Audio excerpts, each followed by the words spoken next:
Guys, horror story में इस बार मैं एक ऐसी भूतनी की कहानी लेकर आई हूँ जो नदी में रहती थी, पर उसका कहर हर तरफ था। रामनाथ मंदिर के पास बहने वाली घी नदी साल में 9 महीने से लबरेज भरपूर रहती थी। उन्हीं दिनों नदी में तैराकी करते वक्त एक भयानक एहसास से गुजरी थी, जिसने मेरी ज़िंदगी बदल कर रख दी। मेरे साथ ये दर्दनाक हादसा हुआ जब मैं 16 साल की थी और 11वीं कक्षा में थी। वो एक सामान्य दिन था। रोज़ की तरह मैं और मेरी बहन प्रीति और पापा नदी पर गए। उस दिन पानी काफ़ी ठंडा था, इसलिए पापा ने मुझे और प्रीति को कमर से ज़्यादा गहरे पानी में जाने से मना किया और खुद नदी के पास स्थित रामनाथ मंदिर में दर्शन करने चले गए। मैं और प्रीति पानी में उतरी और हंसी मजाक करते हुए तैराकी करने लगी। तभी अचानक मुझे महसूस हुआ कि मेरी बहन प्रीति मुझसे दूर थोड़े गहरे पानी में जाने लगी है। मैं फौरन उस पर चिल्लाई, पर वो फिर भी आगे की आगे गहरे पानी में जाने लगी। मैं प्रीति को पकड़ के वापस लाने उसके पीछे पीछे गहरे पानी में जाने लगी। जब पानी मेरे गले तक आ गया, अचानक प्रीति मेरी आंखों से ओझल हो गई। मुझे लगा कि वो डूब गई और तब खौफ के मारे मेरी विकराल चीख निकल गई। तभी अचानक प्रीति पानी से बाहर आई और मुझे देखकर हंसने लगी।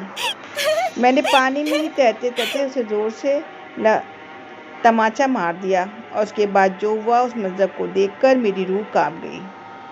प्रीति मुझे घूरने लगी और प्रीति पानी में तैरते हुए पानी के ऊपर उठने लगी और कमर तक पानी से ऊपर उठ गई। गले तक गहरे पानी पे तैरते हुए किसी इंसान को ऐसा करना नामुमकिन था, पर मुझे पता था। फौरन ही मैं समझ गई कि मेरी जान आफत में है।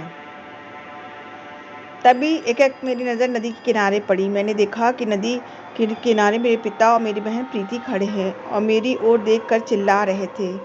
जब मैं उस पानी से ऊपर उठी हुई भूत की ओर देखना भी ना चाहती थी, क्योंकि मुझे पता चल गया था कि उसने मेरी छोटी बहन का रूप लेकर मुझे गहरे पानी पे लाने का जाल बिछाया था।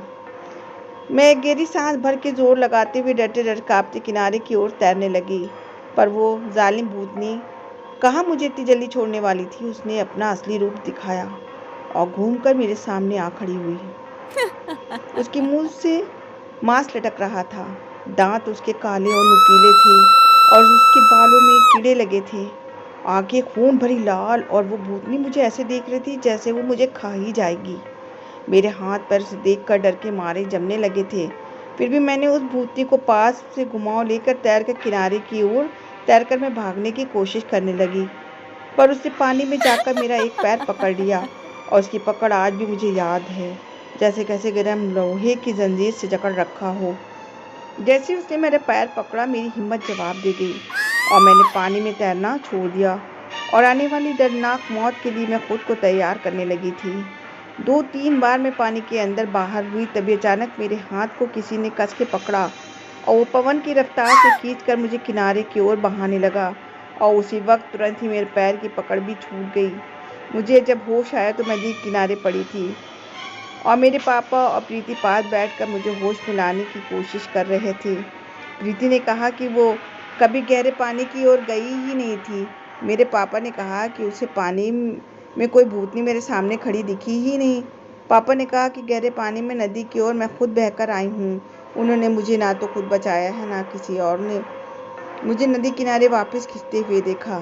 शायद उस पानी में एक बुरी शक्ति थी तो मेरा भोग लेना चाहती थी, और वहाँ पर एक भली शक्ति भी थी जिसने मुझे उस भूतनी के चंगुल से छुड़ाकर और किनारे पर ला फेंका।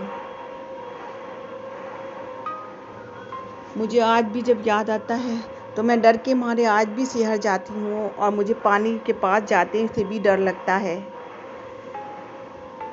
गाइस, आपको ये भूती की कहानी कैसी लगी? प्लीज़ कमेंट सेक्शन में लिखकर अपनी राय ज़रूर दें, और प्लीज़ मेरे चैनल को अभी तक आप लोगों ने सब्सक्राइब नहीं किया है तो प्लीज़ मेरे चैनल को भी सब्सक्राइब कर लीजिए और मेरी कहानी को लाइक कर दीजिए। नोटिफिकेशन के लिए बेल आइकन को प्रेस कर लीजिए ताकि आगे आने वाली कहानी का नोटिफिकेशन सबसे पहले आपको मिल सके और मैं ऐसी ही आप लोगों को डरावनी और सच्ची कहानियाँ सुना सकूँ।